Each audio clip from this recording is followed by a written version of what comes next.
Presentar-vos avui els ponents, per un costat al mig, l'Helena Uruenya, ella és restauradora, ha treballat, ha vingut amb l'equip de Constècnia, que és qui s'ha encarregat de fer tots aquests treballs de restauració, i us diria que és la persona que més hores ha passat aquí.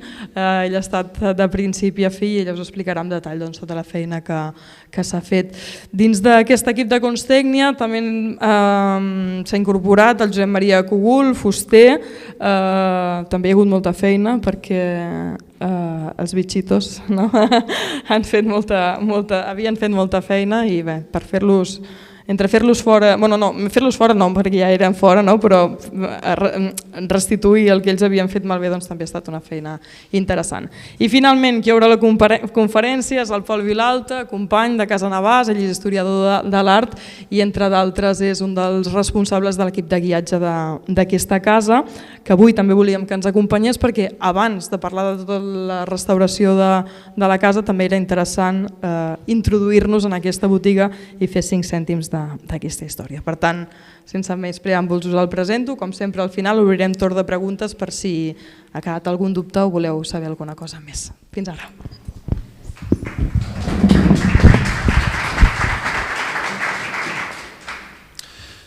Bé, bona tarda. Se m'escolta bé pel fons? Sí? Perfecte.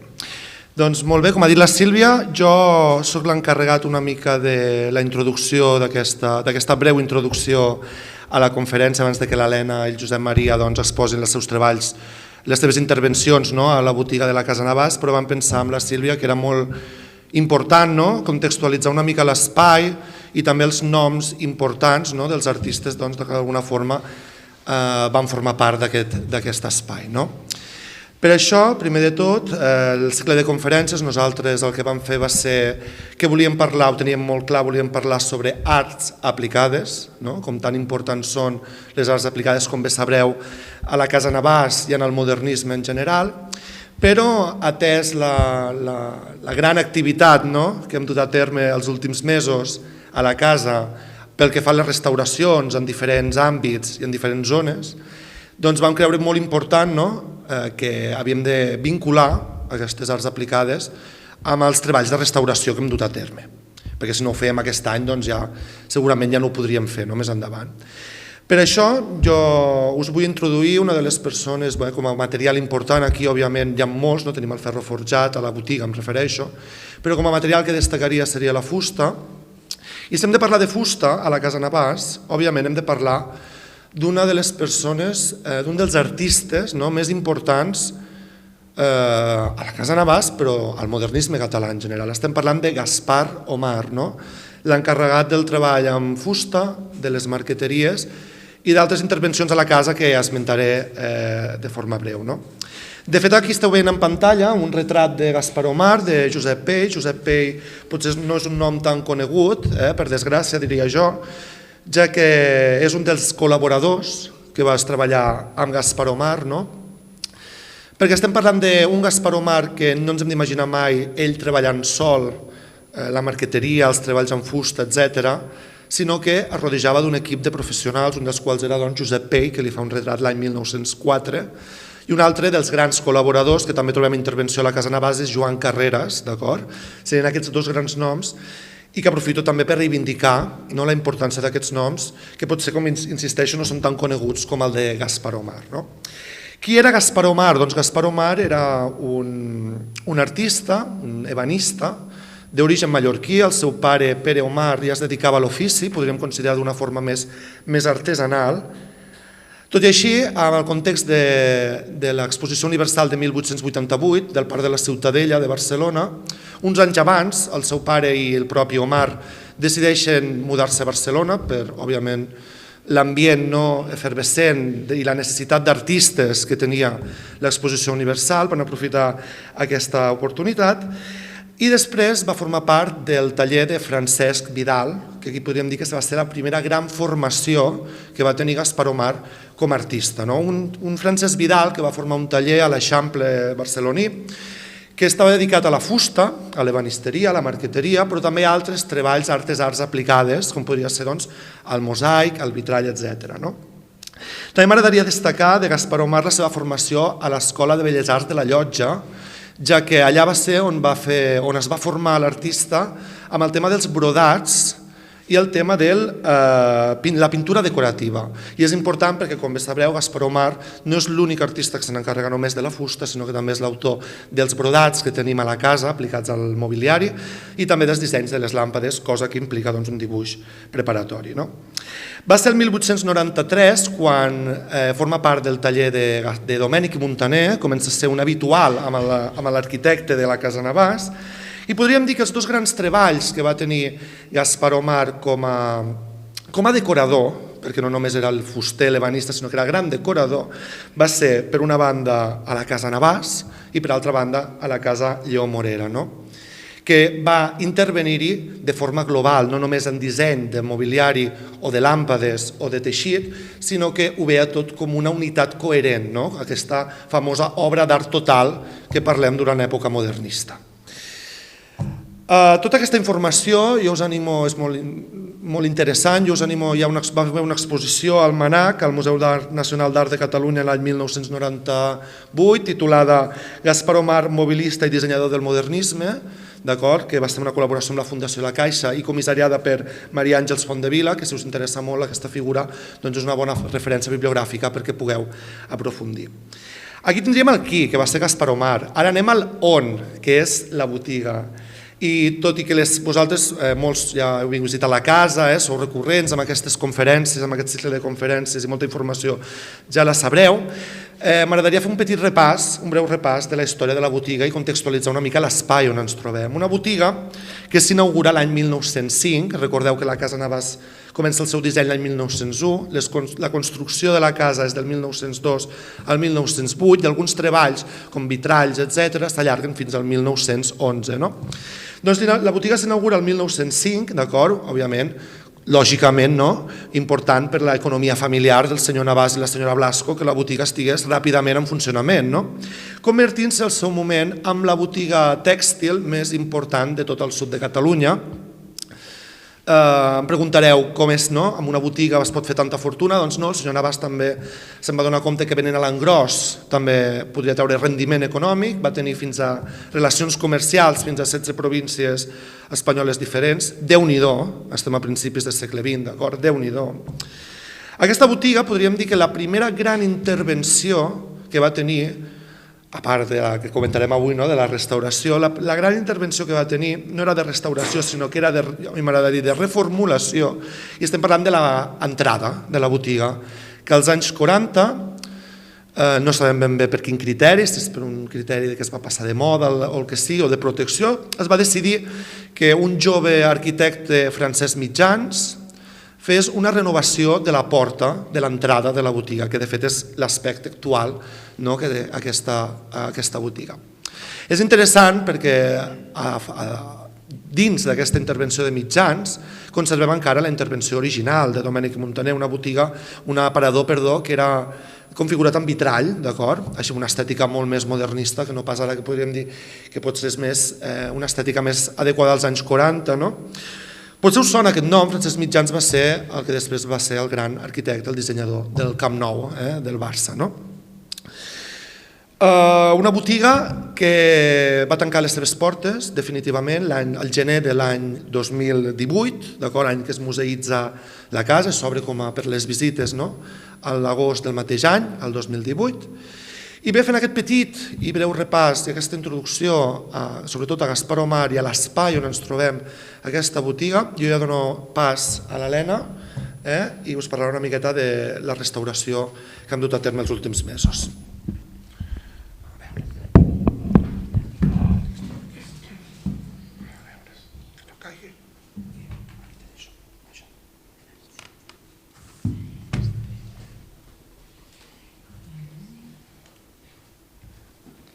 Bueno, muy buenas tardes. Muchísimas gracias por venir a todos, por interesaros por el tema de la restauración, que no deja de ser un tema misterioso a la vez que bonito. Mi presentación se va a basar principalmente en 4 puntos, que son los que veis ahora mismo en pantalla. ¿Qué es un BIC? Que no un boli, sino un bien de interés cultural. Los derechos y las obligaciones que tiene o un particular o una entidad cuando realmente tiene un bien de interés cultural, el informe previo que todo el mundo desconoce pero que es tan importante para poder llevar a cabo y poder hacer la restauración, y cuando ya está todo hecho, pues el estado de conservación de la obra, los procesos de intervención y luego la conservación preventiva periódica. ¿Qué es un BIC? Un bien de interés cultural es un elemento que está protegido por la ley para su salvaguarda y para la protección en el futuro.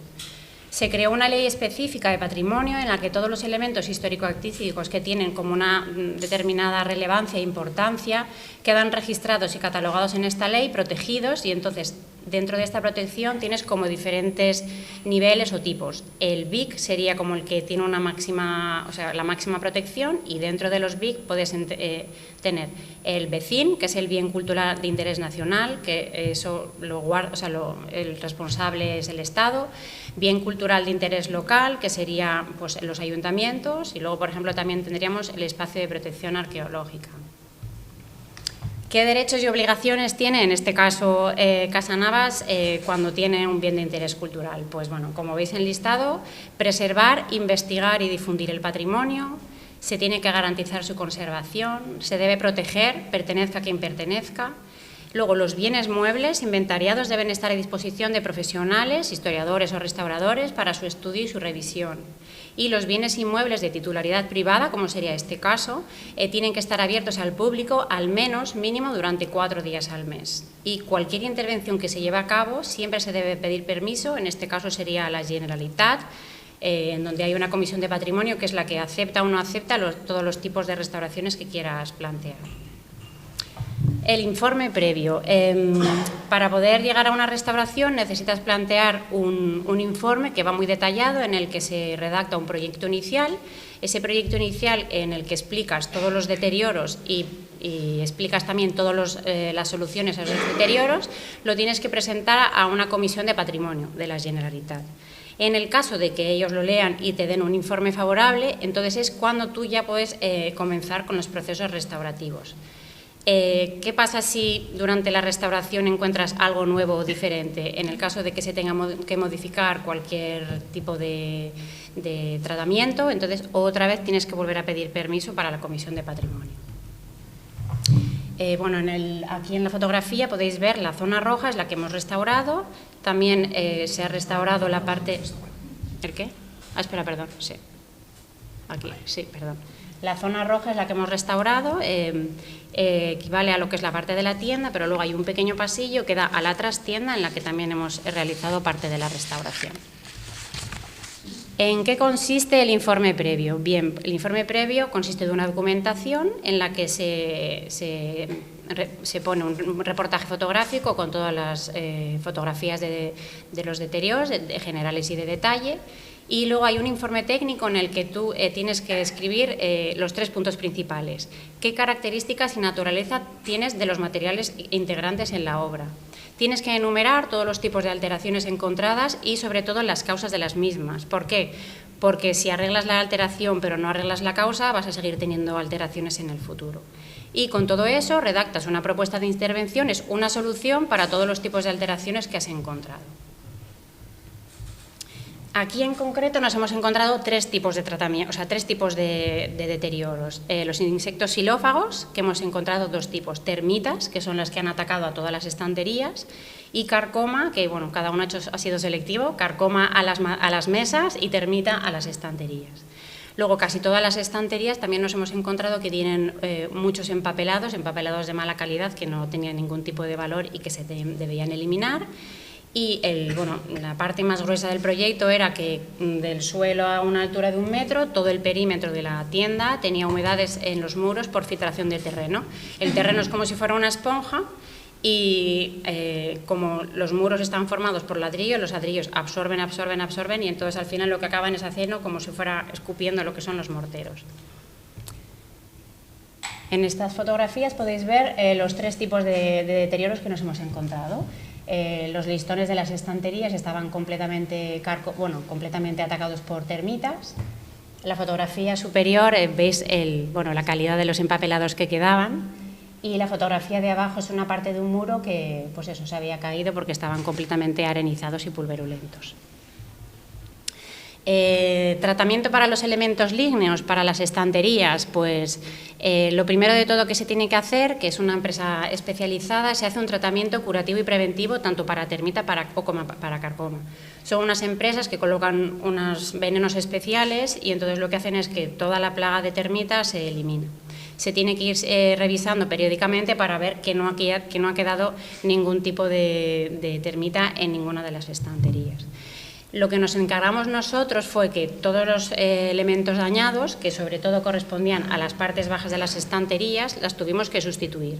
Hicimos dos tipos de sustitución, de listón completo o se hacían cajeados de los trocitos de madera que a lo mejor habían sido atacados. Y al final de todo, como colocamos madera de pino nueva, la madera de pino tiene un color completamente diferente, mucho más claro, y le tuvimos que aplicar un barniz coloreado del mismo color de las estanterías.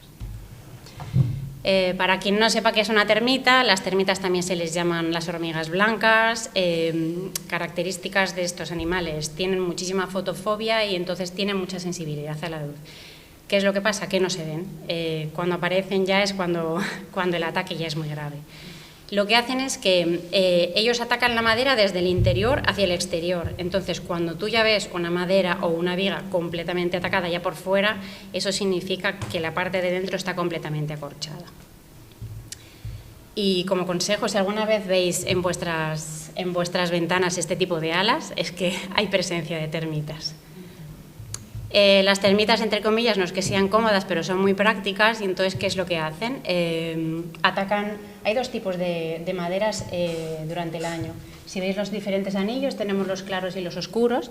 Los claros serían los anillos de crecimiento de primavera. ¿Qué pasa? En primavera llueve mucho más, hay mucho más nutriente y entonces el árbol crece mucho más y la madera es más blanda. Sin embargo, en los anillos oscuros, la madera es mucho más preta y mucho más difícil de comer. Entonces, ¿qué es lo que hacen? Pues hacen comida selectiva, cogen la clara y dejan la oscura.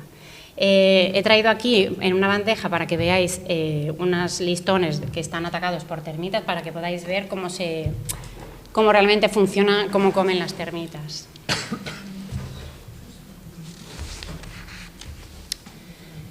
Bueno, aquí podéis ver pequeños, aquí hablo de pequeños porque son zonas muy puntuales atacadas por termitas.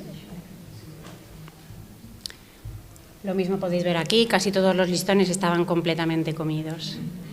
Se queda realmente acorchada y entonces la madera pierde toda su resistencia mecánica.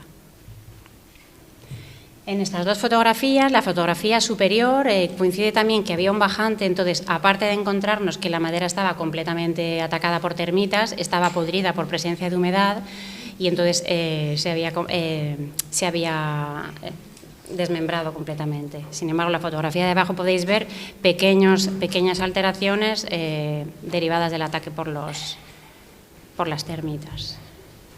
En restauración triunfa mucho, entre comillas, el antes y el después, porque la gente normalmente siempre suele ver el después y pregunta, ¿y antes qué había?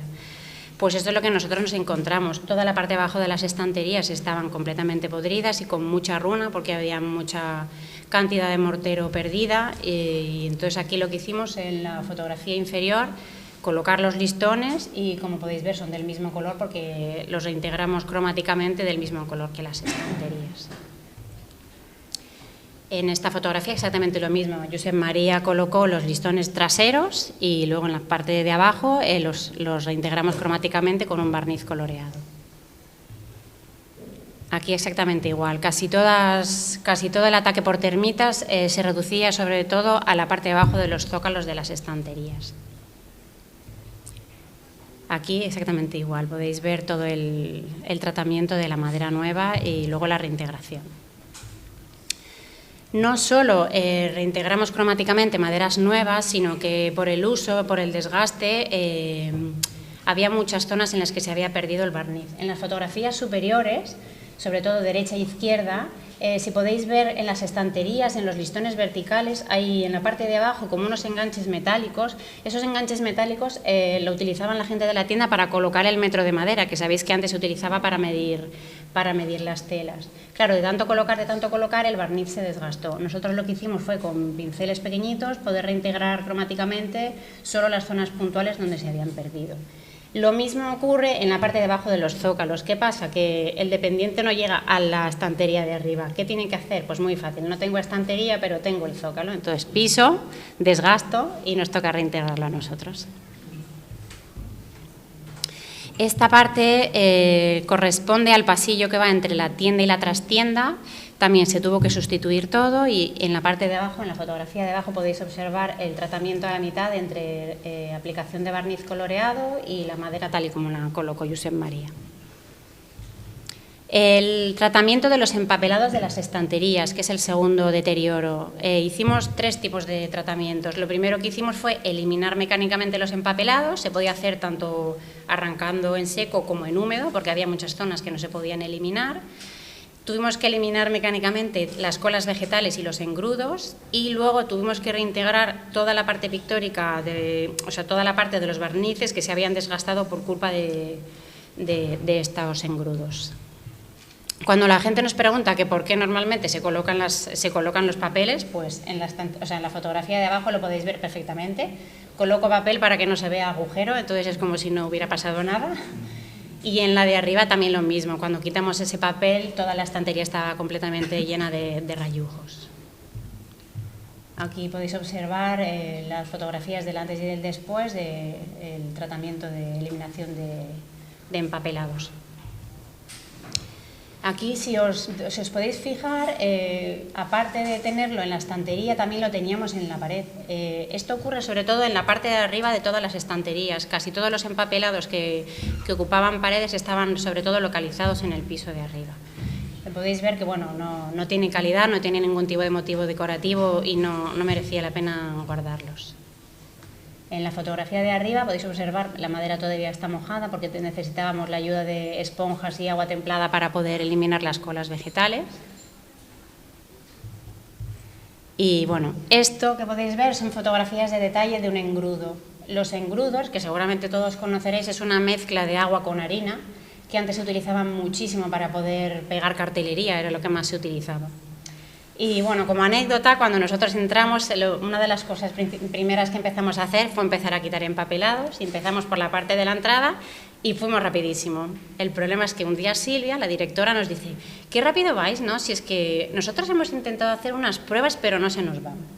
Acabamos la mitad y cuando llegamos a esta zona de aquí empezamos a intentar quitarlo y era imposible. Y el problema es que el engrudo es tan duro que es muy difícil eliminarlo mecánicamente, teniendo en cuenta que también debajo tienes un barniz que entre comillas mantener, que al final no se pudo mantener porque el propio engrudo se lo había comido. Así que nosotros decíamos de broma que si hubiera caído una bomba atómica, las cucarachas se mantendrían, pero el engrudo también. Aquí podéis ver la fotografía, en la parte inferior era donde estaba el engrudo. El engrudo normalmente estaba colocado por todo el perímetro de las estanterías, entonces bueno, protegía y entonces así el resto, o sea, no se levantaba. Nosotros en la parte de arriba superior podéis ver que hemos empezado a aplicar el barniz puntualmente y falta la parte de abajo. Aquí el famosa estantería con engrudos imposibles de quitar. Y bueno, aquí las humedades en los muros por filtración de terreno. Esta ha sido, digamos que la partida que más tiempo nos ha ocupado porque era la que más superficie tenía. Lo primero de todo, tuvimos que repicar los morteros deteriorados porque o estaban arenizados, o estaban pulverulentos, o estaban combados y separados de lo que es el soporte mural. Tuvimos que hacer un mortero de las mismas características que tenía el original, que se hacían con un mortero de cal hidráulica natural y arena, una arena fineta, y al final lo acabábamos con un acabado yiscado. El acabado yiscado, para quien no lo conozca, es un acabado que lleva mucha carga de cal y poca arena, o sea, la arena suele ser bastante fineta y hay veces que se suele utilizar un polvo de mármol y entonces al aplicarlo con la llana lo que hace es regularizar la superficie y la dejas completamente fina, casi como si estuviera pintado. Como la tienda también estaba pintada, tuvimos que hacerlo, o sea, volver a pintarlo con pintura a la cal exactamente del mismo color que el original, porque se tenía que mantener la colorimetría original. Aquí hay un vídeo que creo que es bastante explicativo de cómo nos encontramos nosotros los muros. Espera, si lo encuentro, ¿ves? Aquí.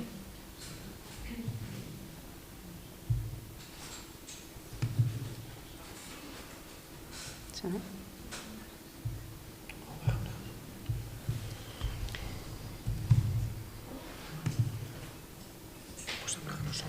¿No? Pero porque antes aparecía aquí.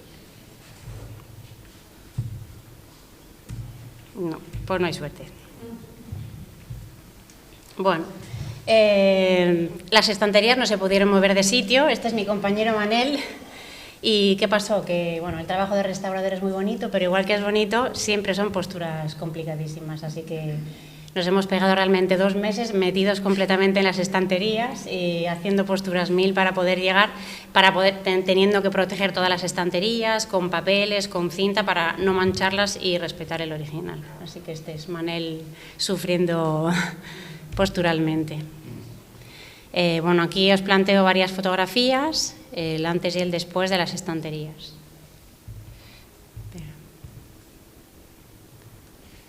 Aquí exactamente lo mismo, el antes y el después en restauración es bastante divulgativo porque la gente no ve lo que nosotros veíamos. Aquí, bueno, la gama de colores que tuvimos que elegir para seleccionarlo y que fuera exactamente del mismo tono que el soporte mural. Esta fotografía de aquí corresponde al pasillo que da entre la tienda y la trastienda. Cuando nosotros llegamos nos encontramos esta especie de tela oscura y llena de polvo y lo abrimos y nos encontramos que casi toda la pared estaba con el mortero en el suelo y bueno, el resto que quedaba combado lo tuvimos que eliminar. Repicamos toda la pared, que ahí podéis verla que es todo con ladrillo macizo y en la parte de abajo está ya con el tratamiento de mortero de cal y arena, el lliscado y la pintura de cal.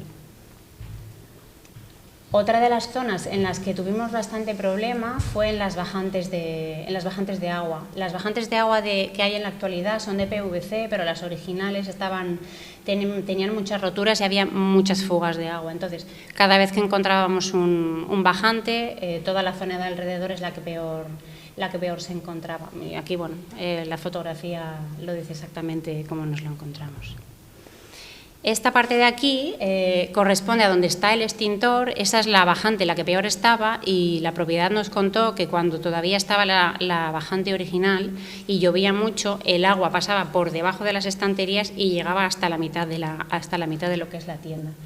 Nosotros, como el PVC realmente no es un elemento que estuviera en el 1900, entonces hemos decidido colocar unas cajas de madera. Son extraíbles para poder ir viendo periódicamente si las bajantes están bien y las policromamos del mismo color que las paredes. Aquí, bueno, varias fotografías para que veáis. Esto es una bajante original que está a la entrada de la tienda, luego si tenéis tiempo podéis verla. No es de agua, es de ventilación y eso es lo que nos encontramos y lo que al final hemos acabado dejando. Exactamente lo mismo, es la zona del bajante de aquí, que es una de las partes en la que peor estaba.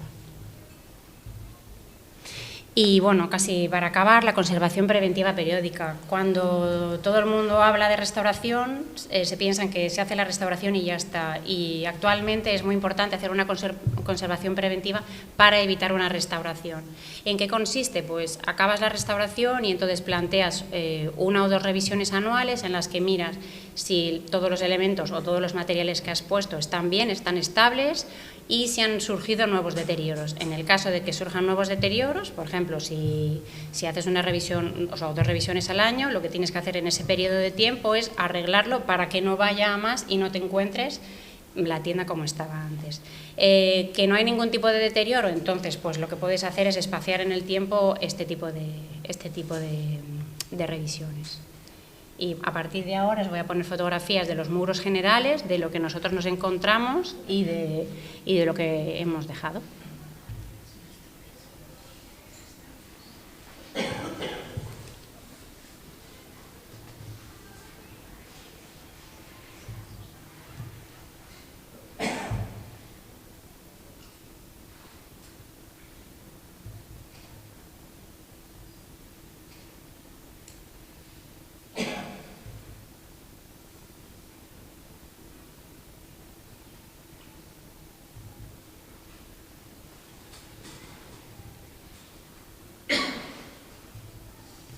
Y bueno, agradecimientos sobre todo a la propiedad por habernos dado la oportunidad de poder restaurar en un sitio tan bonito.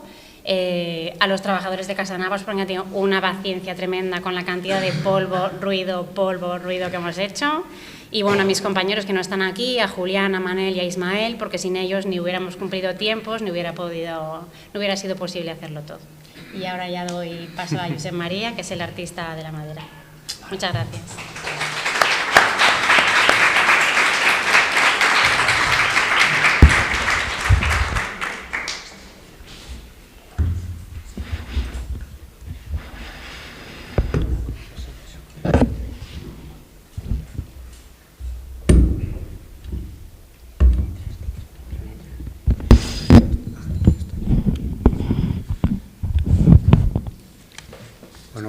Bueno, se sent, no? Sí.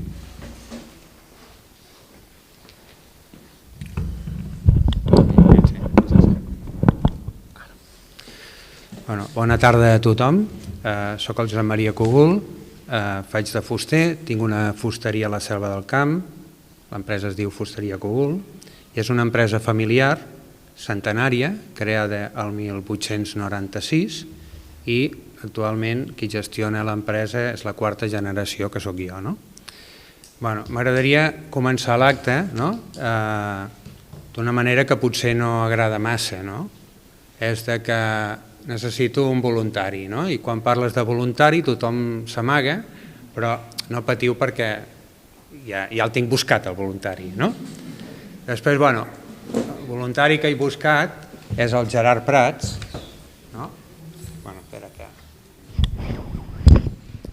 que hauria de venir aquí i...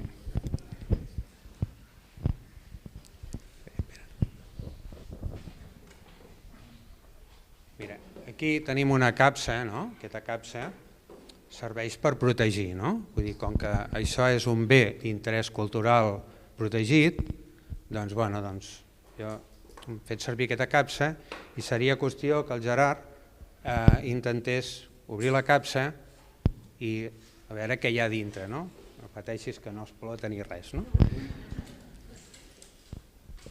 Veus? És un regal sempre fa de bon rebre, no?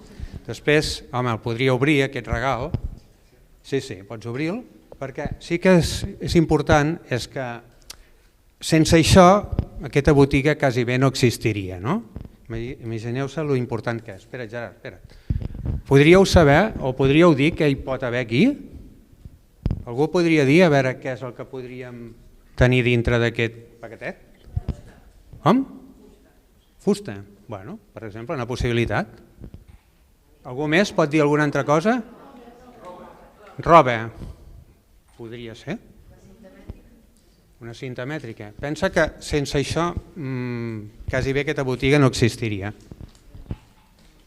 És un petit detall, que quan ho obris, que tothom ho pot fer servir, Vull dir, què és això? Obre-ho.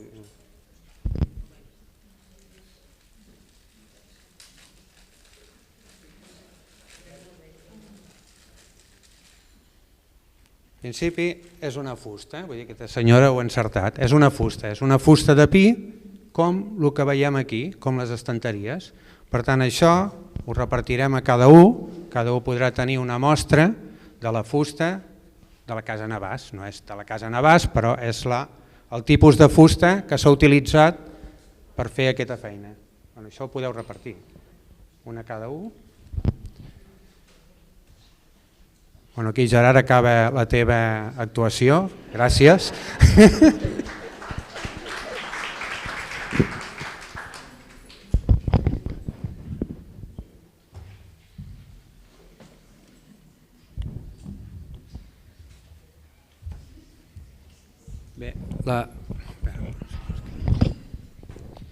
L'empresa Fusteria Cogul és que això s'hauria d'anar passant.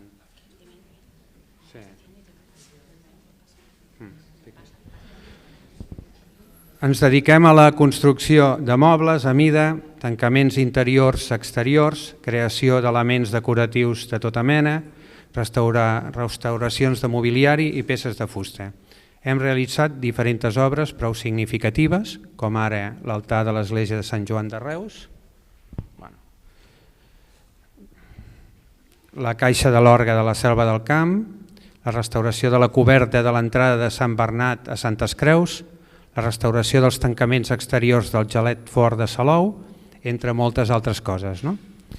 Però el motiu pel qual tots plegats som aquí és perquè voldria compartir amb tots vosaltres com ha estat la meva història a la botiga de Cal Navàs, que comença així. El senyor Gerard Prats, que és el que ha sortit abans aquí gerent de Constècnia, em va trucar per explicar-me que havien iniciat les obres de restauració a la botiga de Cal Navàs i concretament que calia tirar endavant diverses actuacions relacionades amb la fusteria d'aquest establiment tan emblemàtic, declarat bé cultural d'interès nacional. Vam quedar per mirar-nos-ho i valorar quines eren les tasques necessàries per restaurar els elements de fusta malmesos. I és clar, a partir d'aquest moment, després de parlar i concretar, comença la feina de restauració, que de fet l'Helena ja ho ha explicat molt bé, vull dir que clar, la feina que han fet ells és molta i la meva és restaurar tot el que són les estructures de les prestatgeries, aprofitant les fustes existents ben conservades, col·locar fustes noves amb el mateix format, reparar les escales de cargol, tapar tubs de desaigües actuals i cables elèctrics. A veure, és una feina molt bonica de fer quan treballes amb peces que tenen història. S'obre un món de curiositats i troballes gairebé màgiques. Referent a la fusteria de la botiga, parlem d'una botiga de roba on els clients compren peces de cotó, de llana, de viscosa, de seda, de lli. El client pot mirar les teles, tocar-les i fins i tot olorar-les. Si utilitzem, doncs, els sentits, comença la descoberta. Si oloreu aquestes fustes, podreu reviure l'estrena de la botiga de Cal Navàs. La fusta de pi fa una olor molt específica i l'acabat utilitzat en les prestatgeries era l'oli de llinosa, un protector natural extret del premsat de les llavors de lli, com les teles de lli que podíem comprar-hi. Protector fungicida natural, precursor dels vernissos actuals. També el tacte hi té una funció important.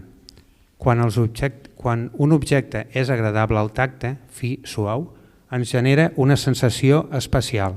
Així, si toqueu aquestes fustes, ho podreu descobrir. Jo he preparat unes mostres, que ara se les ensenyaré.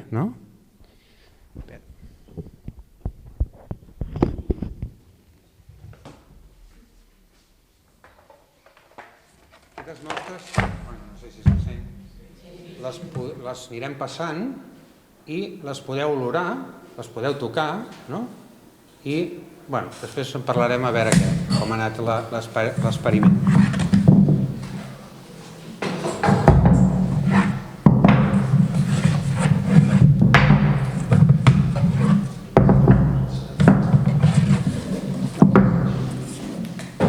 Mira, n'hi ha unes que són aquestes, que veieu que la fusta és més clara, que és la fusta de pi, com el que teniu aquest quadradet que també és de pi.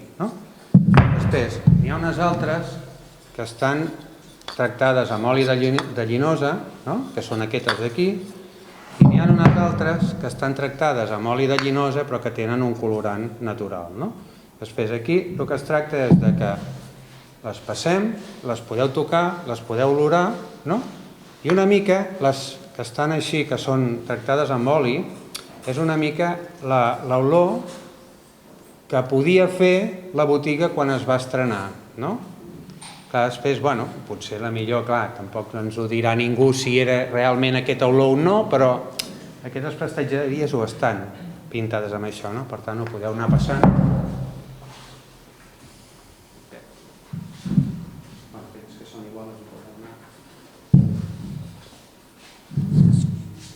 I després també fixeu-vos que el tacte que tenen, que després ja en parlarem d'això, si podeu anar.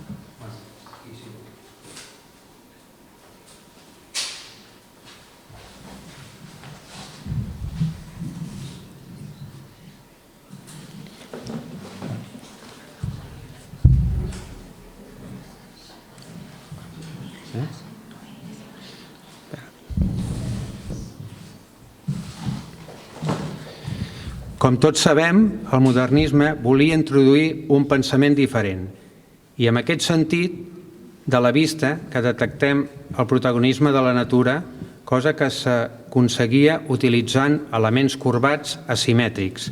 Es buscava l'elegància, la distinció i cada peça tenia sensibilitat pensada harmonitzant la forma i la funció.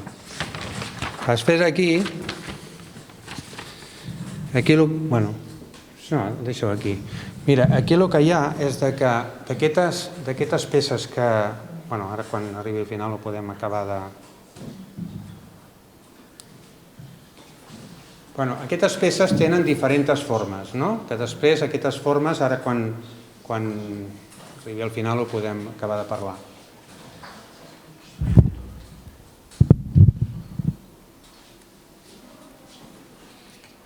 Bueno, anem continuant, no?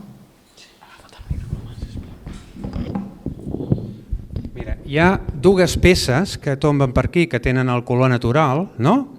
Que una té una forma ondulada i l'altra té una forma així com bueno, més així, més recta, no? Jo la pregunta que us faig, no? És quina d'aquestes dues fustes aporta més sensibilitat? Toqueu les dues, la que vegeu que d'això. I després, l'altra pregunta és quina es pot agafar millor? De les dues, quina és la que es pot agafar millor? I quina creus que és més bonica?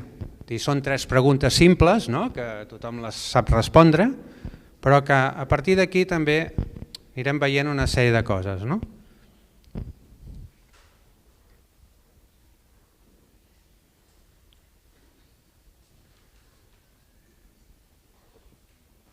Bueno, s'ha quedat clar l'olor que fan les fustes?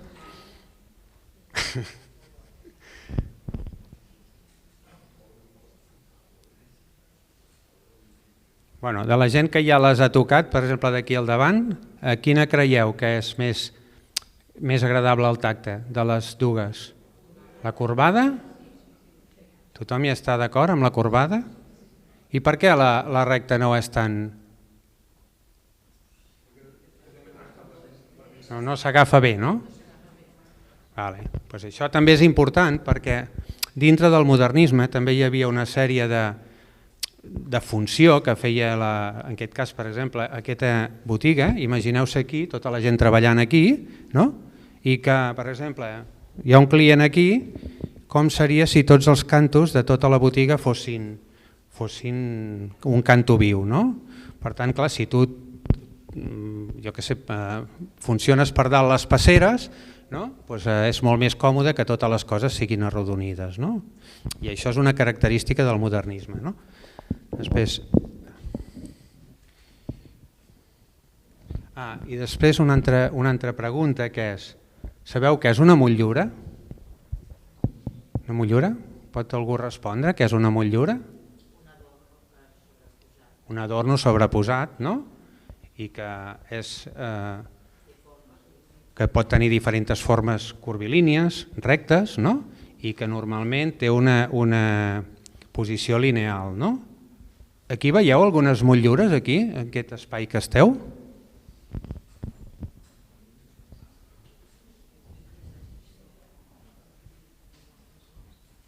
Quines motllures podríeu dir? Això seria una motllura, això d'aquí? Això seria una motllura?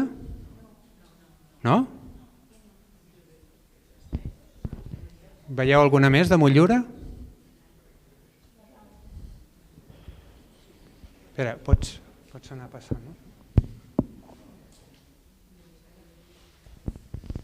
Vale.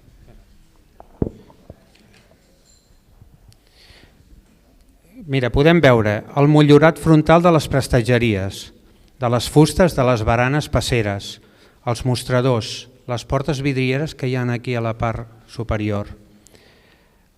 Utilitzen formes arrodonides, segures, ergonòmiques i còmodes. Aquest perfil insignificant, que potser molts de vosaltres ni us haguéssiu fixat mai, fan que tot quedi en harmonia i marquen un estil propi. Els mateixos detalls que es van repetint a diferents edificis, els mateixos arquitectes i els mateixos artesans, a l'Institut Pere Mata de Reus, a l'Hospital de Sant Pau de Barcelona. Aquí hi ha una sèrie de fotos, no? Veus que aquí tenim les motllures arrodonides, no?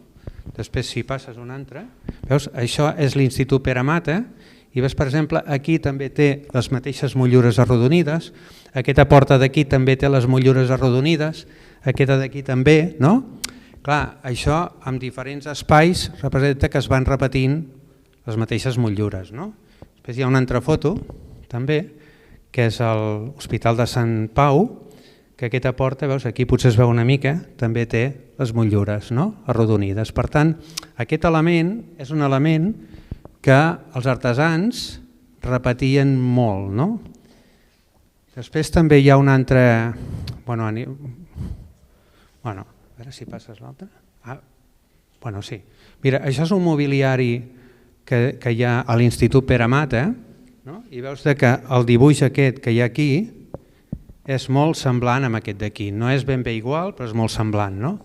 Després si passes. I després, això és la porta d'entrada de la Casa Navàs, que veus, la part de baix coincideix bastant amb aquest frontal del taulell, no? I després també hi ha una altra foto, més enrere, pots passar-ho? Mira, aquí, bueno, la següent, no, aquesta, veus? Aquesta motllura que hi ha aquí, que és ceràmica, també coincideix bastant amb aquest acabat dels taulells, no? Per tant, és una motllura que s'anava repetint, no? I que són potser curiositats que a nivell així global potser ningú hi fica gaire atenció, però que també una mica marquen aquest estil de l'estil de l'arquitectura del modernisme. I en principi era una mica el que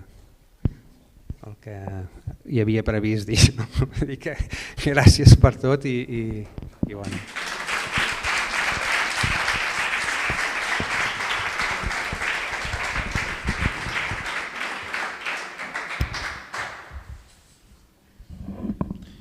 Doncs bé, moltes gràcies, Helena, Josep Maria, per les intervencions. Ara obrim el torn de preguntes, si algú té alguna pregunta. Espera, que li passo.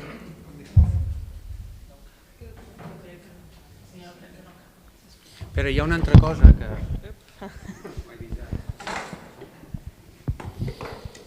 Dintre de... A veure, la botiga té dos fustes, no? Que són les que dominen. Una és la fusta de pi i l'altra són aquestes fustes de caoba, no? Però si visiteu la Casa Navàs hi ha altres fustes també que incorporen el mobiliari, no?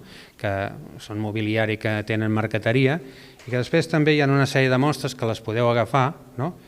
Que una és l'auró, que es fa servir bastant amb la perfileria de totes les marqueteries, això també ho podeu prendre si voleu.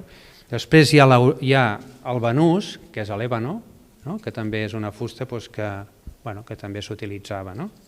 I després hi ha el roure, que també és una fusta, si es fa gràcia, ne podeu agafar una i tindreu la col·lecció per quan visiteu la Casa Navàs. És la conferència amb més regals que hem fet mai, Josep Maria. Hi havia una pregunta per aquí, oi?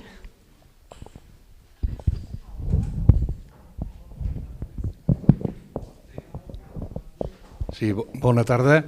Era només saber si hi ha hagut un descobriment d'algun espai ocult, alguna cosa oculta que ha sortit fent la restauració.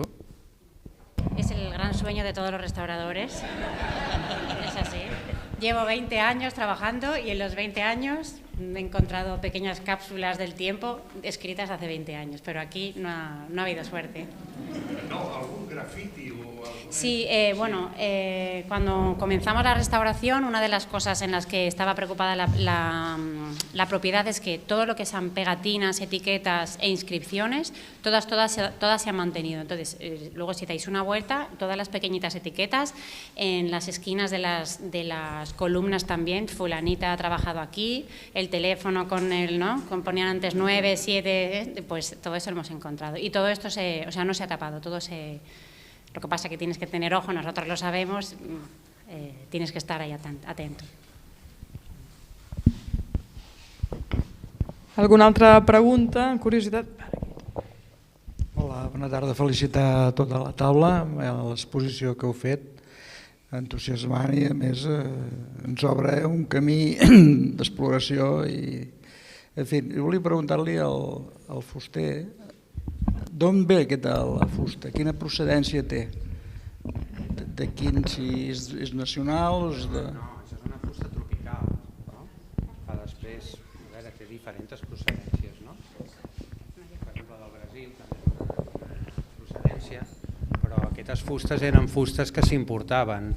I després també hi ha una curiositat aquí amb els taulells, no? És que aquesta fusta coincideix amb la fusta que hi ha de la porta d'entrada de la casa Navàs, però el taulell aquest que hi ha aquí a l'entrar, que més o menys té una llargada de 4,80, veus que hi ha dos taulells que hi ha un nus que és idèntic, no? Per tant vol dir que això s'havia tret tot del mateix arbre, no?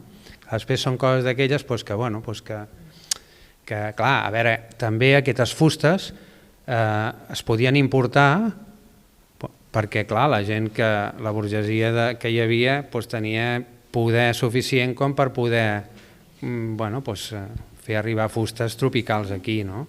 I clar, després també hi ha una cosa que m'he deixat perquè, és que... No sé si...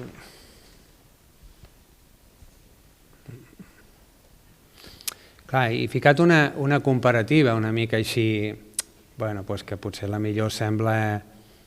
no et dic ridícula, però antigament la gent tenia la roba de diari i la roba de festa. I després, clar, quan entres en aquesta botiga, quina seria la roba de diari de la botiga a nivell de fustes?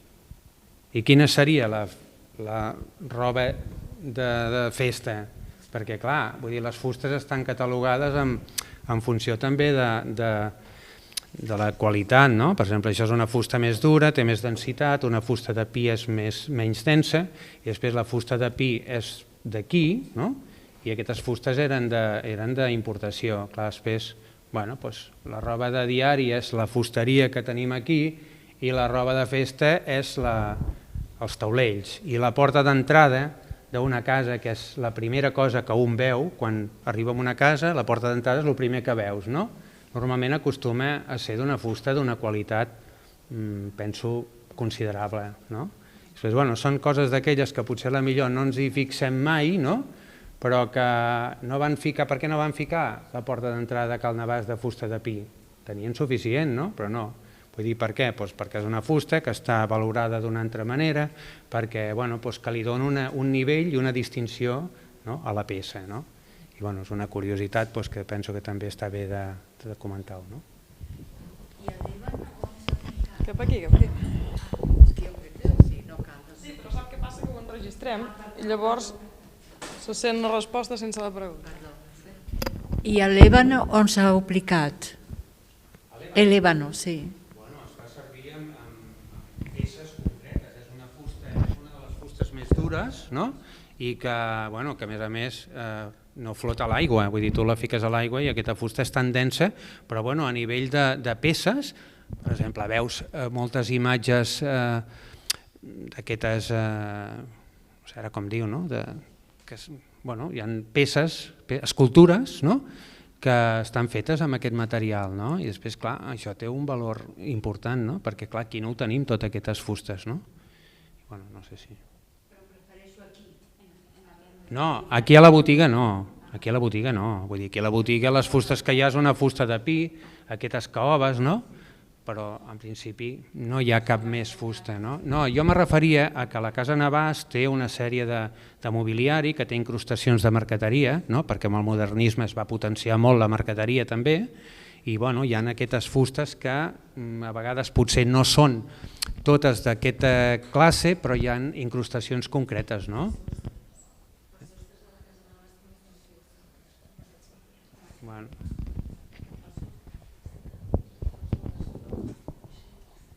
Preguntar-li a l'Helena si hi ha hagut alguna actuació sobre el ferro o la part metàl·lica.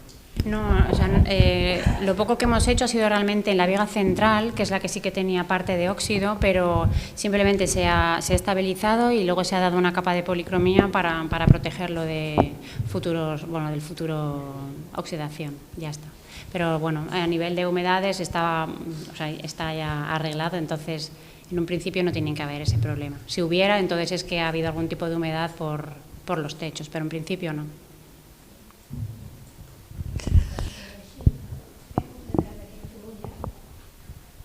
¿El hierro en qué zonas se refiere? Sí. Bé, no sé si queden més dubtes, preguntes.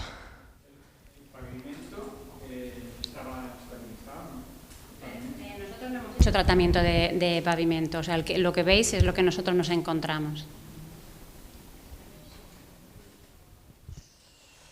Doncs bé, si us sembla, ho deixarem aquí.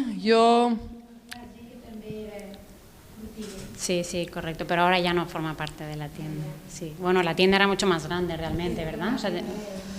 Sí, la tenda en la millor època de Sucesores Navàs començava on hi ha la llibreria Galatea, fins a la plaça, i després arribava fins l'altra, tot aquest xamfrà de la plaça Mercadal, per tant, no era una tendeta, sinó que era un imperi textil el que tenien Sucesores Navàs.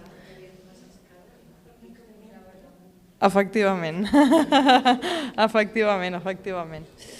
Bé, els deia, gràcies per haver vingut. Jo vull aprofitar aquests minuts finals de la conferència per donar les gràcies. No l'he mencionat abans, l'actor convidat, m'ha anat molt bé que el Josep Maria l'hagi convidat a aixecar-se, el Gerard Prats, ell és el gerent de Constècnia, i Constècnia és l'empresa que s'ha encarregat de gestionar tota aquesta restauració, així que infinites gràcies per aquesta feina, portar-nos un equip que, com dèiem, ha capitanejat l'Helena, molt a prop el Josep Maria, i que ella ho deia, realment, què els he de dir, quan un es posa obres a casa és feixuc, no ens enganyarem, i sobretot perquè hem de conviure, nosaltres tenim els despatxos aquí, etc. I conviure amb les obres, bé, té el seu què, no?